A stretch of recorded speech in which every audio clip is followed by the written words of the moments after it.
How to transfer Revolut money to your bank account. So if you're using a web page, you also have an application for your Revolut bank. Simply install it and tap open. Or you can even do this from your web browser.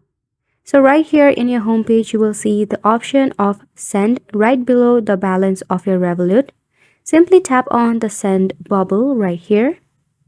Now you will find the option of friends or bank account. Simply select the option of bank account and then tap on add a recipient, or if you already have linked to your bank, simply tap on it.